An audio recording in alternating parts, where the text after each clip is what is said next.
Hello class. तो आज हम लोग बात करने वाले हैं other medically important non diphtheria Carney bacterium. ठीक है, तो ये सभी जो कार्नी बैक्टीरियम स्पीसीज़ हैं, जितनी भी ये अभी पढ़ेंगी सभी कार्नी बैक्टीरियम स्पीसीज़ हैं। लेकिन क्या रहता है, जो ये स्पीसीज़ हैं कार्नी बैक्टीरियम की कार्नी बैक्टीरियम डिप्थीरिया, ये उसी की तरह ही इनको भी क्लासीफाई नहीं करती हैं। ठीक है, उनके क्लासिकल कह सकते हैं कार्नी बैक्टीरियम डिप्थीरिया ये नहीं है। इनको क्या कहते हैं, नॉन डिप्थीरिया कार्नी बैक्टीरियम कहते हैं। ठीक है, या फिर इनको डिप्थीरॉइड्स भी कह सकते हैं। ठीक है, तो इसमें पहली स्पीसीज़ देखते हैं, जैसे कार्नी बैक्टीरियम अल्सनेरम। ठीक है, तो कार्नी बैक्टीरियम अल्सनेरम का मेजर हैबिटेट क्या रहता है, human throat and skin, animals, rock, milk. तो हैबिटेट पता ही होगा, जहाँ पे बैक्टीरिया कह रहे हों वहाँ पे रह रहे हों। ठीक है, उनका जो प्लेस रहता है उसी को क्या कहते हैं, हैबिटेट कहते हैं। कैसे इन्वायरमेंट में रहते हैं, तो इसका हैबिटेट कौन सा रहता है, तो ह्यूमन थ्रॉट्स हो गया, स्किन हो गई। ठीक है, और जो एनिमल्स रहते हैं, डोमेस्टिक एनिमल्स रहते हैं, जैसे कैटल्स हो गए, डॉग्स हो गए या कैट्स हो गए, उनके जो रॉ मिल्क रहता है। ठीक है, रॉ मिल्क जो कच्चा दूध जिसको कहते हो, ठीक है, उसमें रहते हैं। ठीक है, अनपास्चुराइज्ड मिल्क जिसको कहते हो। ठीक है, तो इसीलिए ये एक कैसा रहता है, जोनेटिक माइक्रो ऑर्गेनिज्म भी इसको कहते हैं। ठीक है, क्योंकि ये क्या रहता है, जो एनिमल्स रहते हैं, एनिमल से ही ह्यूमन बीइंग में वहाँ पे ट्रांसफ़र होता है।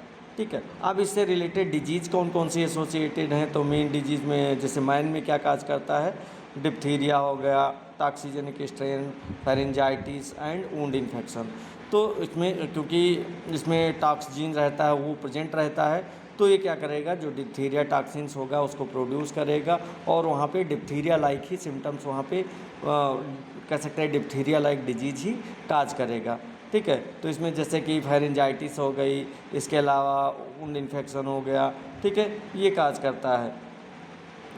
नेक्स्ट कैटल्स में क्या काज करता है, तो मास्टाइटिस काज करता है। मास्टाइटिस मतलब जो कैटल्स मतलब जो ये कैटल्स के जो अडर रहते हैं, ठीक है, उनमें इन्फ्लामेशन काज करता है। तो जितने भी डेयरी मिल्क वाले कह सकते हैं डेयरी एनिमल वाले होंगे, उनमें डेयरी मिल्क जो कह सकते हैं डेयरी वाले एनिमल्स जो कि मिल्क का प्रोडक्शन करते होंगे, उनमें ये देखा जा सकता है। ठीक है, नेक्स्ट हम लोग बात करते हैं कार्नी बैक्टीरियम सूडो ट्यूबरकुलोसिस।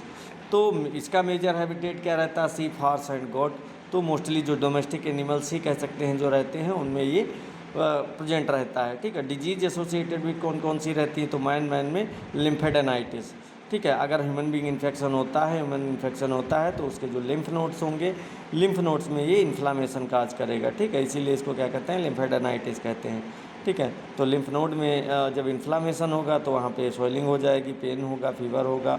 ठीक है, ये सारी कंडीशंस वहाँ पे अपीयर होती हैं। अगर एनिमल्स की बात की जाए तो एनिमल्स में क्या करता है, ये एब्सेस काज करता है या फिर एबॉर्शन। तो मेनली ये वहाँ पे क्या होगा, एब्सेस काज करेगा एनिमल्स में, या फिर जो प्रेग्नेंट एनिमल्स रहेंगे उनके अंदर ये क्या कर सकता है, एबॉर्शन काज कर सकता है। ठीक है, नेक्स्ट है कार्नी बैक्टीरियम जैकियम। ठीक है, जैकियम। तो ये मेनली क्या करेगा, ये भी मेजर इसकी साइड कहाँ पे होगी, जो हमारी स्किन रहती है। ठीक है, मोस्टली जो ह्यूमन स्किन रहती है वहाँ पे इन्फेक्शन काज करता है। ठीक है, तो लेकिन ये तो नॉर्मली ये वहाँ पे क्या रहेगा, लेकिन जब वो ऐसे पर्सन जिनमें क्या होता है, इम्यून सप्रेशन की कंडीशन होती है, उनके अंदर ये क्या करेगा, इन्फेक्शन काज करता जाके। जैसे जो हॉस्पिटलाइज्ड होते हैं या फिर जो इम्यून कंप्रोमाइज्ड पेशेंट रहते हैं, उनके अंदर ये क्या कर सकता है, वहाँ पे इन्फेक्शन काज करता है। अगर वहाँ पे इन्फेक्शन काज करेगा तो कौन कौन सी डिजीज़ काज करेगा, डिजीज एसोसिएटेड विद, तो सबसे पहले बैक्टीरीमिया। ठीक है, बैक्टीरिया मतलब ब्लड इन्फेक्शन वहाँ पे काज करेगा, एंडोकार्डाइटिस, हार्ट वाल्व इन्फेक्शन हो गया, फॉरेन बॉडी इन्फेक्शन हो गया, CSF स्टंट हो गया। तो ये जितनी भी कह सकते हैं हॉस्पिटल एक्वायर्ड नॉन नेजोकोमियल कह सकते हैं इन्फेक्शन होते हैं, वो काज करता है। ठीक है, हॉस्पिटल एक्वायर्ड डिजीज ये काज करेगा जाके। ठीक है, तो यही एंडोकार्डाइटिस हो गया, infection foreign bodies and CSF stunt, ये सारी चीज़ें वहाँ पे काज करता है। नेक्स्ट हम बात करते हैं कार्निबैक्टीरियम यूरिया लैक्टिकम, ठीक है। तो ये भी इसका हैबिटेट भी क्या रहता है, स्किन हो गया, यूरिनरी ट्रैक्ट हो गया, ठीक है। तो ये यूरिनरी ट्रैक्ट और स्किन दोनों जगह प्रेजेंट हो सकता है, ठीक है। अब डिजीज़ काज करने की बात करें, कौन कौन सी डिजीज़ काज करता है, तो यूटीआई हो गया, यूरिनरी ट्रैक्ट इन्फेक्शन, पाइलोनेफ्राइटिस हो गया, एंडोकार्डाइटिस हो गया, ठीक है। तो मेनली कारण क्या रहता है, ये कैसा बैक्टीरिया है, ये कैटालेज नहीं, यूरिएज पॉजिटिव ऑर्गेनिज्म होता है, ठीक है। यूरिएज पॉजिटिव होगा तो ये क्या करेगा, इसी कारण से ये जो यूरिएज पॉजिटिव है तो वहाँ पे यूरिया का डिग्रेडेशन करेगा और वहाँ पे यूरिनरी ट्रैक्ट में इन्फेक्शन काज करेगा जाके। नेक्स्ट है कार्निबैक्टीरियम एमाइकोलेक्टम, ठीक है। तो एमाइकोलेक्टम क्या करता है, ये मेजर हैबिटेट इसका क्या रहेगा, ह्यूमन एंड एनिमल्स, तो दोनों रहेंगे, ह्यूमन भी रहेगा और एनिमल्स भी रहेगा, दोनों इसके हैबिटेट हो सकते हैं। अब ह्यूमन बीइंग में क्या करता है, कौन सी डिजीज़ काज करता है, तो बैक्टीरियमिया हो गया, एंडोकार्डाइटिस हो गया, पेरिटोनाइटिस हो गया, ठीक है, पेरिटोनियम में इन्फ्लामेशन करेगा, इसके अलावा वुंड इन्फेक्शन हो गया, ठीक है। ये सारी चीज़ें ह्यूमन बीइंग में काज करता है और एनिमल्स में मास्टाइटिस काज करता है, ठीक है। तो वही लिखा यूटीआई इन्फेक्शन प्रैक्टिस हो गया, ठीक है। बट मैन में बैक्टीरिया में एंडोकार्डाइटिस, पेरिटोनाइटिस और इसके अलावा वुंड इन्फेक्शन काज करता है। कैटल्स में मास्टाइटिस, मतलब जो एनिमल्स रहेंगे उनमें क्या करेगा, ये मास्टाइटिस काज करेगा। नेक्स्ट बात करते हैं कार्निबैक्टीरियम ग्लूकुरोनोलैक्टिकम, ठीक है। तो ये इसका मेजर हैबिटेट क्या रहता है, urinary tract of human and animals, ठीक है। तो जो यूरिनरी ट्रैक्ट रहेगा, चाहे वो मैन हो, ह्यूमन बीइंग हो या फिर कह सकते हैं एनिमल्स हो, दोनों में क्या करेगा, वहाँ पे इन्फेक्शन काज करेगा, दोनों के अंदर इन्फेक्शन काज करता है। क्या इन्फेक्शन काज करता है, तो मेनली ये यूरिनोजेनाइटल ट्रैक्ट इन्फेक्शन, मतलब ये क्या करेगा, यूटीआई इन्फेक्शन काज करेगा, ठीक है। और कुछ ऐसे पेशेंट रहेंगे जिनमें क्या करेगा, प्रोस्टाइटिस भी काज कर सकता है, ठीक है। तो अलग अलग इन्फेक्शन काज कर सकता है। नेक्स्ट बात करते हैं कार्निबैक्टीरियम मिनुटिसिमम, ठीक है। तो ये जो बैक्टीरिया रहेगा, इसका हैबिटेट क्या रहेगा, तो यूटीआई हो गया और इसके अलावा स्किन हो गई, ठीक है। स्किन और यूटीआई दोनों जगह प्रेजेंट रहता है। अब डिजीज़ कौन कौन सी इससे एसोसिएटेड होती हैं, तो सबसे पहले एरेथ्रेस्मा, मतलब एरेथ्रेस्मा कह सकते हैं, जो स्किन रहेगी, स्किन पे एक सुपरफिशियल इन्फेक्शन वहाँ पे स्किन पे काज करता है। तो उसमें क्या हो गया, वहाँ पे जो स्किन होगी वहाँ पे ब्राउनिश रेड पैचेज अपीयरेंस हो जाएगा, ग्रोइंग का दिखाई देगा और वहाँ पे एक्जिला है या फिर टोवेब्स वहाँ पे अपीयरेंस होगा जाके, ठीक है। तो यहाँ पे इन्फेक्शन काज करता है, कभी कभी वहाँ पे बैक्टीरिया भी कर सकता है, ठीक है। तो ये अलग अलग डिजीज़ वहाँ पे काज कर सकता है, ठीक। नेक्स्ट बात करते हैं कार्निबैक्टीरियम स्ट्रेटियम। तो ये क्या करता है, रेस्पिरेटरी ट्रैक्ट एंड स्किन, तो ये कहाँ पे प्रेजेंट रहेगा, रेस्पिरेटरी ट्रैक्ट में, और इसके अलावा वहाँ पे स्किन जो है, स्किन में भी ये प्रेजेंट रहता है, दोनों जगह प्रेजेंट रहता है। अब इससे एसोसिएटेड डिजीज़ कौन कौन सी होती हैं, तो रेस्पिरेटरी ट्रैक्ट इन्फेक्शन काज करेगा, इसके अलावा वुंड इन्फेक्शन काज कर सकता है या फिर बैक्टीरिया काज कर सकता है, ठीक है। तो जो आईसीयू पेशेंट रहते हैं, आईसीयू पेशेंट में ये क्या रहेगा, एज ए ऑपर्चुनिस्टिक पैथोजेंस होता है। वैसे तो ये मेनली क्या करता है, इन्फेक्शन नहीं काज करता है, ठीक है। जो इम्यून कंप्रोमाइज्ड पेशेंट होते हैं या फिर जो आईसीयू में एडमिट होते हैं, उनके अंदर ये क्या कर सकता है, वहाँ पे इन्फेक्शन काज कर सकता है, क्योंकि उनकी इम्यूनिटी वीक होती है, इस कारण से वहाँ पे इन्फेक्शन काज होने के चांसेस बढ़ जाते हैं। नेक्स्ट है कार्निबैक्टीरियम स्यूडो डिप्थेरोटिकम। तो ये भी, ये कहाँ प्रेजेंट रहेगा, रेस्पिरेटरी ट्रैक्ट में प्रेजेंट रहता है, जो हमारा अपर रेस्पिरेटरी ट्रैक्ट होता है वहाँ पे ये प्रेजेंट रहता है, ठीक है। तो इससे एसोसिएटेड डिजीज़ कौन सी होती हैं, इससे एसोसिएटेड डिजीज़ की बात करें तो यहाँ पे जो बताया, रेस्पिरेटरी ट्रैक्ट इन्फेक्शन हो गया या फिर एंडोकार्डाइटिस हो गया, ये काज करता है, ठीक मेनली। और ये भी मेनली उसी में काज करेगा जिसमें इम्यून कंप्रोमाइज्ड पेशेंट होंगे, जिनका इम्यून सिस्टम बहुत ही ज़्यादा वीक होगा, ठीक है।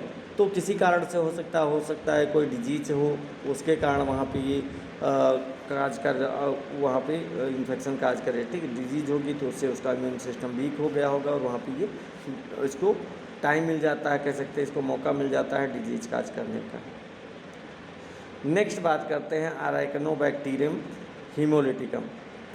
तो इसका हैबिटेट क्या रहता है, तो थ्रॉट हो गया, ठीक है, थ्रॉट में पाया जाएगा। अब इससे रिलेटेड डिजीज़ कौन कौन सी होंगी, कौन कौन सी डिजीज़ काज करेगा, तो फायरिंजाइटिस हो गया, स्किन अल्सर हो गया, एंडोकार्डाइटिस हो गया, ठीक है।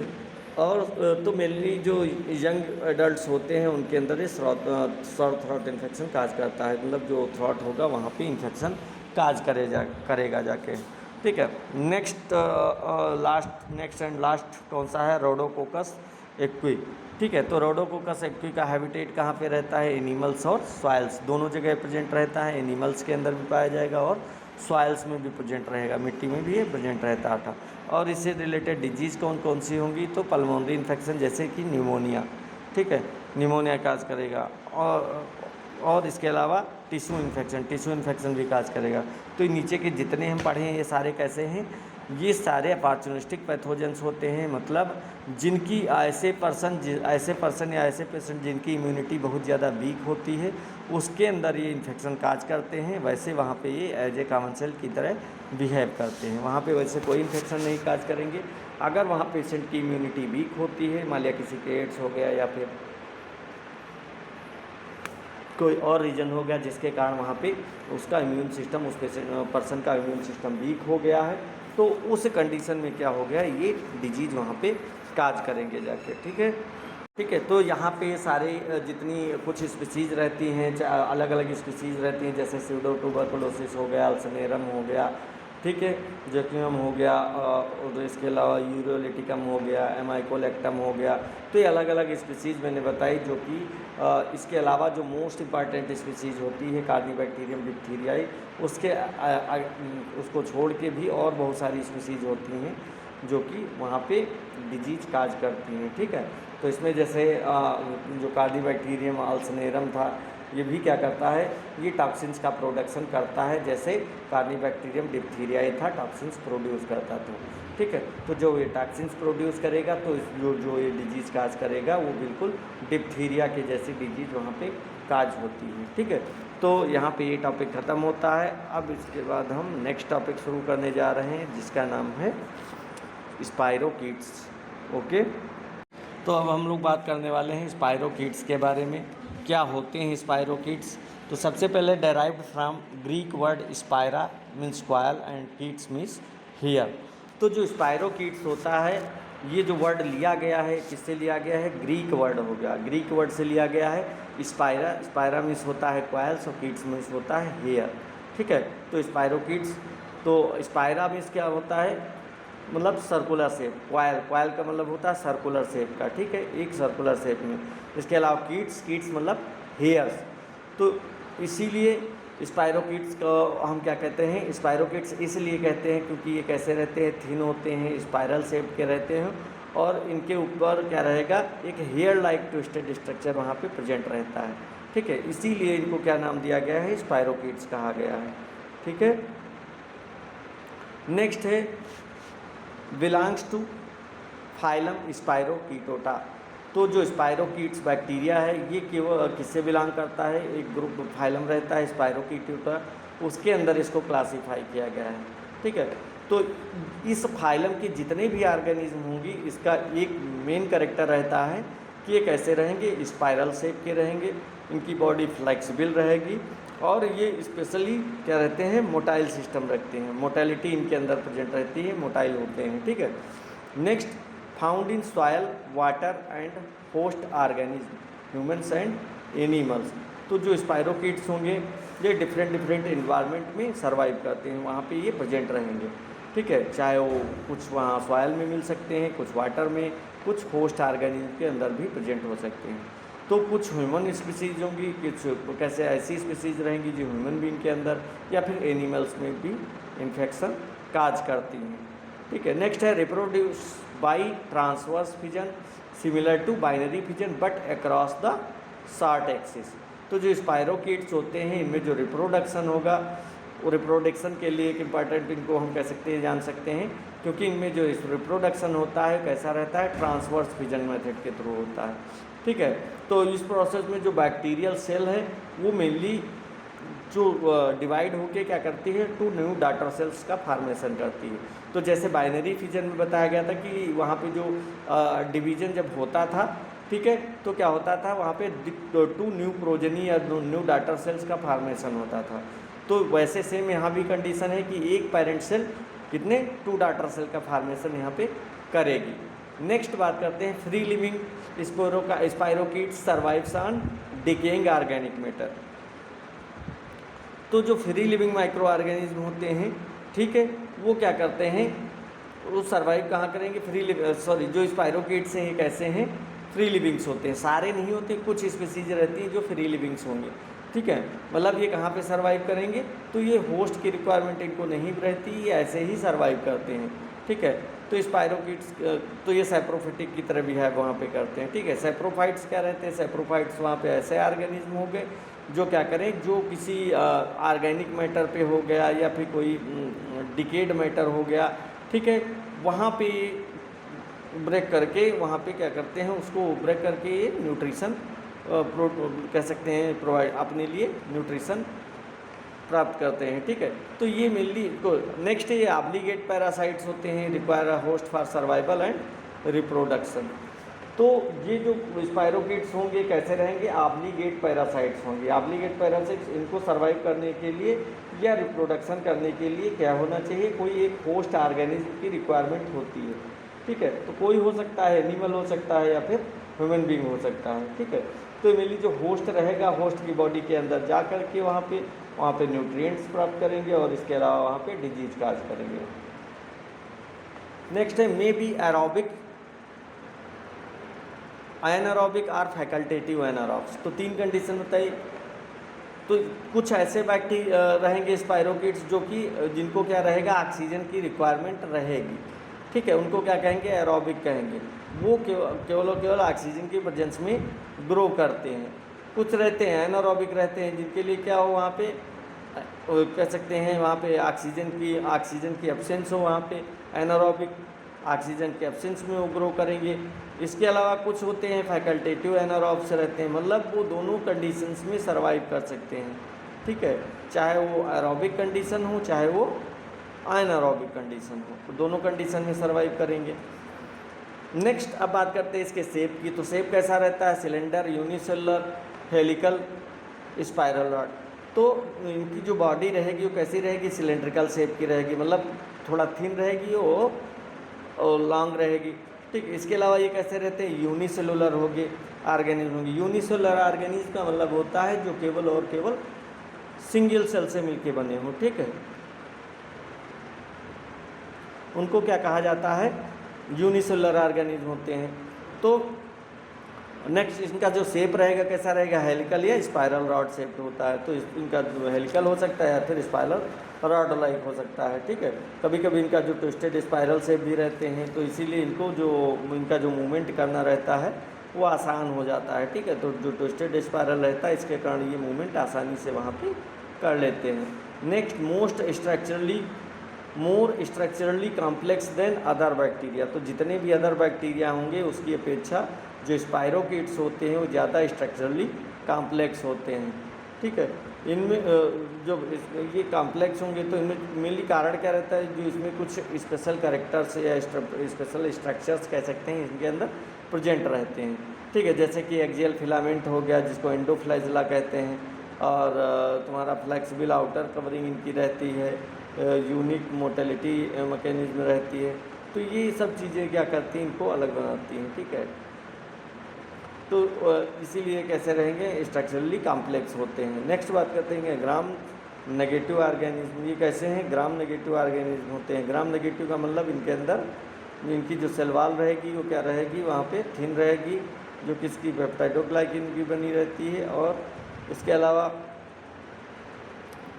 यहाँ पे मतलब जो ग्राम नेगेटिव का मतलब हो गया, इनकी जो सेल वॉल होगी वो ठीक है पेप्टाइडोग्लाइकिन की रही लेकिन थिन रहेगी, ठीक है। और इनमें क्या रहेगी, आउटर मेम्ब्रेन प्रेजेंट रहेगी, ठीक है, क्योंकि ग्राम नेगेटिव बैक्टीरिया हैं उनमें आउटर मेम्ब्रेन प्रेजेंट रहती है। अगर इनकी स्टेनिंग की बात की जाए, अगर स्टेनिंग करेंगे तो कैसा कलर शो करेंगे, पिंक या फिर रेड कलर शो करेंगे, क्योंकि ये ग्राम नेगेटिव बैक्टीरिया हैं, ठीक है। इस कारण से। नेक्स्ट इनके साइज़ की बात करें, साइज़ कितना रहता है 1 से 3 माइक्रोमीटर वाइड एंड 5 से 250 माइक्रोमीटर लॉन्ग। तो स्पायरोकिट्स रहेंगे, इनका जो साइज़ रहेगा वो स्मॉल रहेगा, कितना 0.1 से 3 माइक्रोमीटर, ठीक है। और जो इनकी लेंथ रहेगी, लेंथ कितनी रहेगी अप्रॉक्स वही 5 से 250 माइक्रोमीटर, ठीक है। तो ये कोई भी लेंथ हो सकती है दोनों के बीच में, ठीक है। लेंथ और विड्थ का कह सकते हैं। डायमीटर कितना रहेगा 0.1 से 3.0 इंटू 5 से 250 माइक्रोमीटर, ठीक है। तो एक पर्टिकुलर डायमीटर हो गया। अब हम लोग बात करते हैं इसकी सेल वॉल की। तो जो सेल वॉल रहेगी, ये सेल वॉल कैसी रहती है, gram negative type but flexible when cell wall compare to rigid bacterial cell wall. तो जो इसकी सेल वॉल रहेगी ये कैसी रहेगी, बिल्कुल ग्राम नेगेटिव बैक्टीरिया की तरह वहाँ पे अपीयरेंस होता है, ठीक है। तो जैसे ग्राम नेगेटिव की जैसे ग्राम नेगेटिव टाइप की सेल वॉल इसके अंदर प्रेजेंट रहेगी। लेकिन जो नॉर्मल कंडीशन में जो बैक्टीरिया रहेगा वो कैसा रहेगा, कंप्लीटली वहाँ पे रिजिड नहीं होगा, ठीक है। तो इनकी जो सेल वॉल रहेगी कैसी रहती है, फ्लैक्सिबल रहती है। अदर बैक्टीरिया की सेल वॉल कैसी रहती है, थिक रहती है, रिजिड रहती है। लेकिन इनकी जो सेल वॉल रहेगी वो कैसी रहेगी, फ्लैक्सिबल होगी। और बॉडी को क्या करेंगे, ये आसानी से बेंड करेंगे या ट्विस्ट कर सकते हैं, ठीक है। तो ये एबिलिटी इनके अंदर प्रेजेंट रहती है। तो ये जो एबिलिटी है इनके अंदर कह सकते हैं, जो जिसके कारण ये फ्लैक्सिबल रहते हैं, तो ये क्या करते हैं, ये स्पाइरल मूवमेंट के लिए भी रिस्पॉन्सिबल होते हैं, ठीक है। ये वहाँ पे स्पाइरल मूवमेंट कर सकते हैं, इसीलिए इनको क्या कहा जाता है, स्पायरोकिट्स कहा जाता है, ठीक है। Spirochetes possess polar endoflagella fibrils and attach subterminally at each pole extend towards opposite पोल।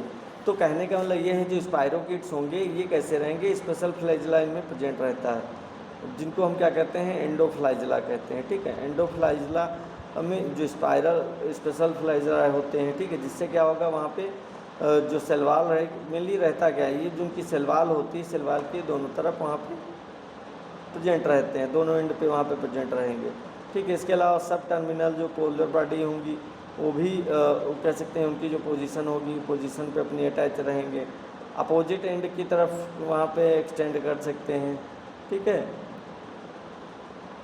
ये सारी कंडीशंस रहती हैं, ठीक है।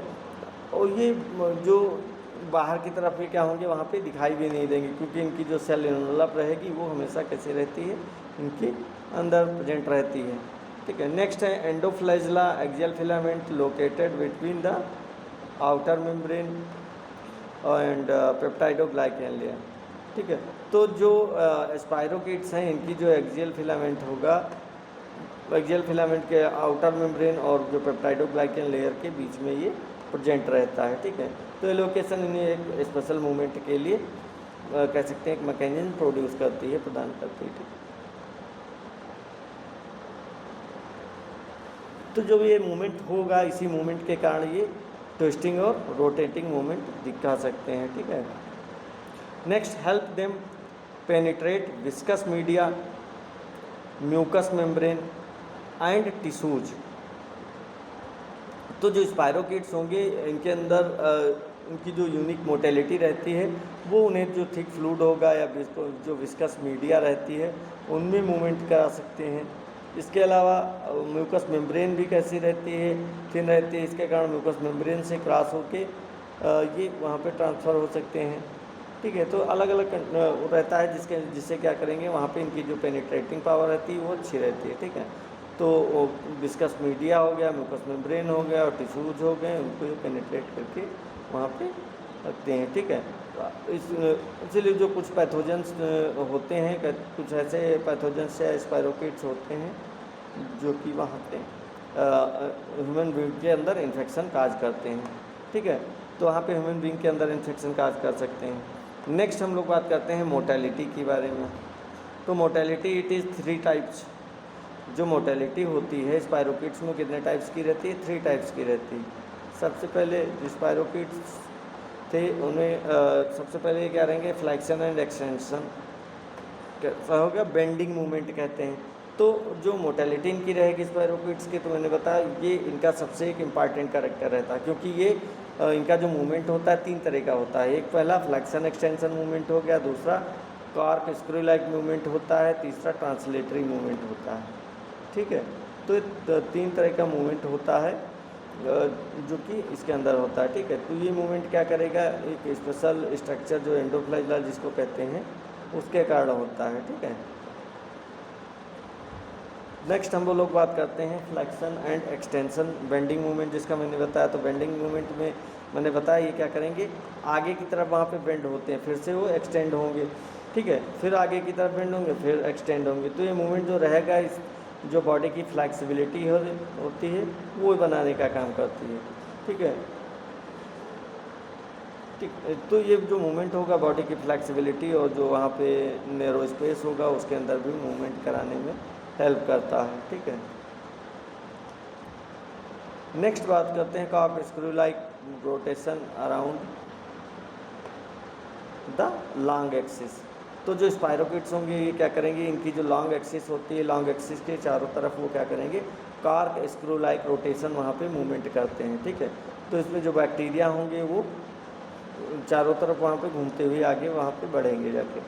ठीक है, तो वहाँ पे कर सकते हैं, या फिर जो मूवमेंट हो रहा है इनके अंदर वो स्क्रू के घुमाने जैसे वहाँ पे इनका अपीयरेंस होगा जाके। तो ये जो मैकेनिज्म हो रही है उसी के कारण क्या होगा, जो इनके जो थिक हो गया, फ्लूइड थिक हो गया, म्यूकस हो गया, बैड टिश्यूज हो गया, ये सारी चीज़ें वहाँ पे होती हैं। नेक्स्ट बात करते हैं translatory motion. Translatory motion actual movement from one side to another. Translatory movement क्या होता है,